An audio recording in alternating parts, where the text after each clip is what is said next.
So Asteroid City is a complicated sort of movie. On its face, it is a story about Jason Schwartzman, a war photographer, and newly widowed father who arrives at Asteroid City out in the desert in what's like seems to be, I don't know, early, like mid 1900s 50s, Americana. 1955. That's Yeah, like is that the year 1955? Yeah. Yes, him and his family arrive in Asteroid City for the yearly space convention of stargazers, junior stargazers, that happens in the meteor landing of the meteor site, and that's what's going on. And when they arrive, they discover a charming land full of puckish characters who are all perfectly symmetrical, right, and aim straight at the camera, and constant one-point horizon in Wes Anderson's very eclectic, very rigid visual style that he's very much known for. He does it in all of his movies. But then Asteroid City is a little more than that. And I think that if you've seen a Wes Anderson feature, most of his movies are kind of a story within a story. French Dispatch, right, is technically the story of Bill Murray's local publication, the French Dispatch, and it's the stories from the journalists who work there. It's inspired by the New Yorker. Grand Budapest Hotel actually is told in the past, right? Jude Law arrives to stay at the old decrepit Grand Budapest Hotel. Upon meeting its owner, he discovers that there's a whole illustrious history, and that's the movie you watch. So like the story within a story is not a strange thing for Wes Anderson, but Asteroid City does something different. And really, I think that the best way to describe it is Asteroid City is positioned in the film as a play being put on by a entirely separate set of characters that are filmed in 4:3 in black and white. And Asteroid City footage is color widescreen, and the play footage of like the meta behind the scenes of the play happening is in black and white. It's really unique. It might be his oddest, quirkiest film yet.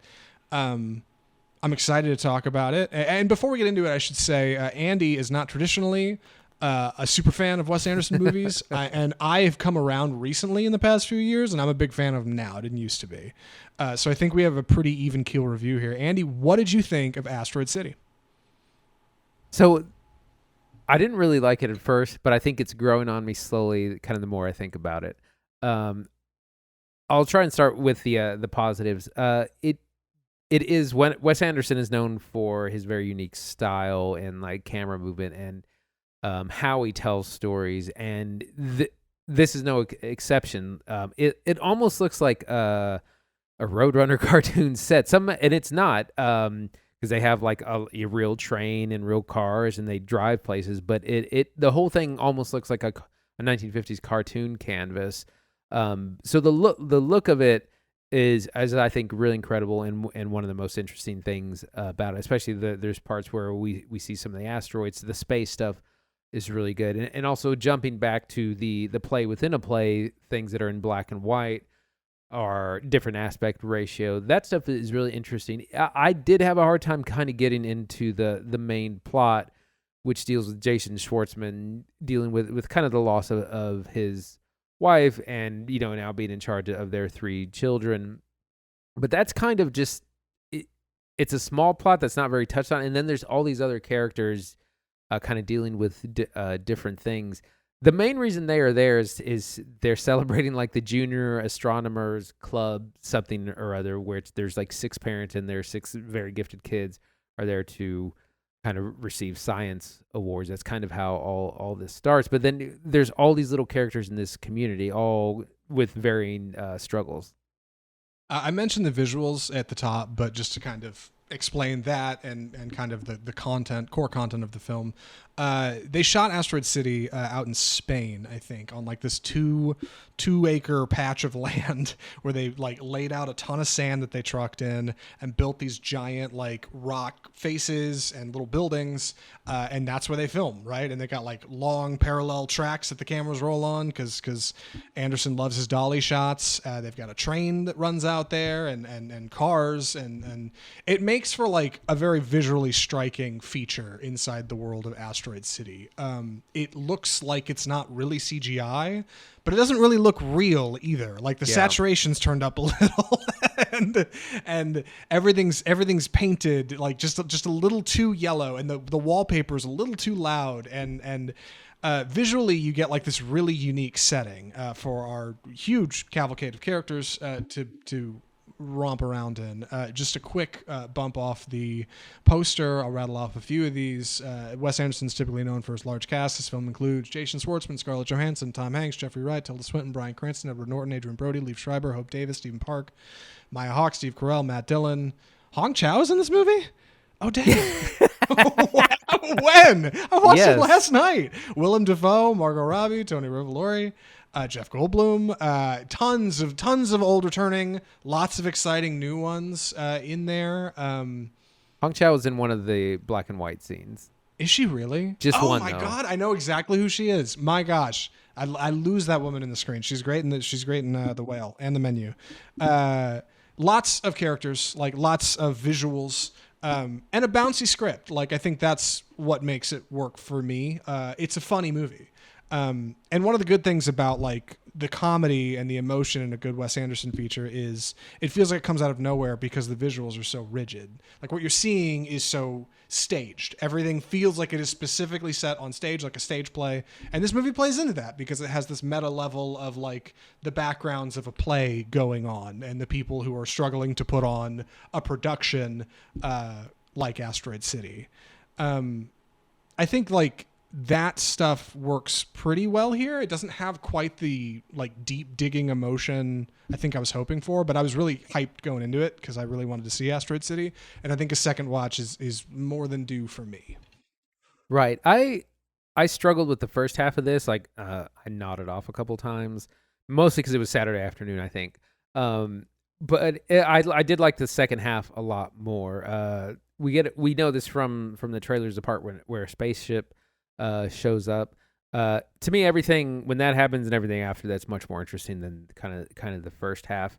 Again, you have a large collection of eclectic characters which are all struggling through different things. Again, Jason Schwartzman's dealing with the very recent loss of his wife. He hasn't told his 3 kids, and his wife's been dead almost a month, and he's like, and he says, I don't. He's talking to Tom Hanks, who's their grandfather. He says, the time just isn't right, and Tom Hanks says, the time is never get right and then there's Scarlett Johansson, which is like a mid-century she's famous or semi-famous actress, and she's just struggling. She needs to learn her lines. She's struggling with kind of her career and her playing. She's her daughter is also one of these junior cadets. Liev Schreiber also struggles to connect with his son. So there's all these kind of small plot lines interweave, and of course whenever this kind of celestial phenomenon happens, everyone is now quarantined and forced to stay there in Asteroid City. I think I really like the way like a good cast of a Wes Anderson movie feels a bit like a game of Guess Who, like because everybody's got their own silhouette and everybody has like their one real distinct character trait that like defines their actions and how they act, because nobody gets a ton of screen time in here. There's a lot of characters to juggle. Like on top of the large cast list, our poster features almost everybody, and it's like 30 people. Like there's a lot of people like running around in this movie, all of them with their own means and points. And what I am so charmed by, I think, is just how simple like a lot of these get to be. Like Jeffrey Wright's general, who's just kind of stern and well-spoken and wears his hat all the time. Or like Steve Carell's like odd, I'm going to say merchant of wares in Asteroid City, who's got a little poker hat on and he's a hotel speaks very clear. Yeah, right. Like I love the way everybody's like uniquely simple. And I was charmed to see, I think, kids in a Wes Anderson movie. I know Wes Anderson does kids movies like Fantastic Mr. Fox, and I know and I know he's put kids in movies like in Royal Tenenbaums, but like it's not often I think that I see, like actual kids that are like learning about the world. I guess Tony Revolori and French Dispatch is kind of that, but he's more, I always saw him more as like a refugee, and he's surprisingly mature. These kids are brainiacs, but they're like, just learning, and like I think that's really charming to have to learn from like a cast of characters of adults who are like really one note and kind of two-tone and not very interesting, but in their own way like phenomenally individual, and like I think that's all what Wes Anderson's style is, right? Like it's phenomenally unique in its own way. And I think the film's divisive. I know it's got like a 54 audience score on Rotten right now. They either like it or they don't, right? You're either into it or you're not. And Andy, you're a little in the middle. And I think it's because you respect what Wes Anderson does. But yeah, this movie is a little boring in the front. I'll agree with that. It's got problems. Yeah. It's I can respect someone swinging for the fences. Like he's really going for his style and trying to say some profound things, but just it's a challenging way. And one of the, I think, challenges of this film, like I said, it's a play within a play. The movie you're watching is the film version of the play the actors are kind of putting on. So it's very it's probably like the most meta of any of his films that I've seen, because characters kind of change between the film you're watching and the play they're putting on. And that's a little bit of a knee jerk for the audience. Like, you really got to be paying attention. I want to quickly, before we wrap up, like talk about what this movie means. Because I think there's a lot of like takeaways from what the message is here. Like I said, like Wes Anderson to me is very good at hitting you with the resting visuals, and then when you're confused by what you're seeing, like surprising you with like something emotional, like a message at its core, right? Like, what is he trying to say? What is the point of Asteroid City? What is the point of a play within a film that you're watching? And you'll have to watch it, and obviously we don't do spoilers here. You'll have to see for yourself like what you kind of get out of it. But I think it's a movie about making art, right? And making stuff that's weird. Our lead, Jason Schwartzman, is a photographer. He takes photos, and his photos always come out. His photos are also in black and white, just like the black and white like meta play sequences that we get, where people are trying to put on a production. They're trying to make something. And Asteroid City is uniquely staged as a place that like looks like it's staged. It's something that is like put together. And I think that's what the movie's about. It's about making stuff that's weird and not knowing if people are going to like it. Put it out there anyway. And in a weird way, like I think that's what a lot of Wes Anderson movies are about, but like I don't know, I think this one does it really well. It's unconventional for sure. Andy, what do you think? What are you taking away from this movie? Well, I think one of the things it's about grief. I think Jason Schwartzman's character and his struggle, and also the Tom Hanks gets in on that too, because it's his daughter that's been the wife character that's passed away. He's seems to be less concerned about that and more concerned about his granddaughters who are now don't have a mother, and now will be stepping in kind of as an in addition to parental figure. And so his grief is just, it's different, but that's a big part of it. But then yes, there's the bigger question of the play within a play, and the idea of making art, and when does it feel right, and what does it all mean? And I think we get some very complex answers for those questions. Yeah, same. One more mention: soundtrack. Really fun soundtrack. Really simple. Really understated. I think it's Alexander Desplat again, who does most of his features. Not a bad listen. I thought it was good stuff. Anything else for recommendations? I think I'm ready. Andy, would you recommend Asteroid City?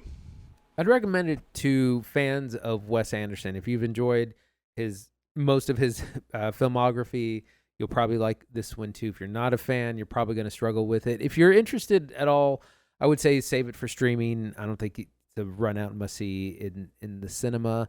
I'm warming to it the more I think about it. But like I said, save it for streaming. I am kind of in the same boat as Andy. Go out and see it if you're a Wes Anderson fan. If you're not a Wes Anderson fan, maybe watch one of his movies at your house. See what you think. Dip your toe in the water. I think this one is the one of the weirdest he's put out in a while, if not the weirdest. It's really odd. I think it's really special too. I really like this movie. I think the world of it. But like, if you have never done Wes Anderson, don't buy a ticket to this and walk in like with your popcorn. Like, this is gonna be great, because like it's more than what it seems. It really is. There's more going on here than meets the eye. But if you like Wes Anderson, absolutely go see this movie. It's actually doing really well at the box office, I hear, for a Wes Anderson feature. I know French Dispatch came out like right around COVID, and Disney didn't push it that much, but this one seems to be getting a bit more play, and I hear it's hopefully going to make some money back, so it's not another Wes Anderson bomb. Do you have a favorite Wes Anderson film?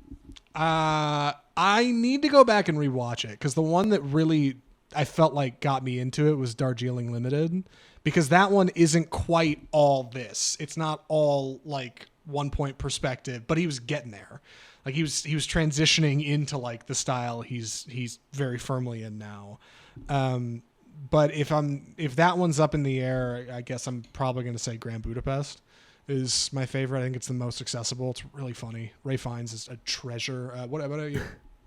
That's what I was going to say was Grand Budapest of his most recent film. So if you're looking to get into Wes Anderson, Grand Budapest Hotel is probably a good place to start.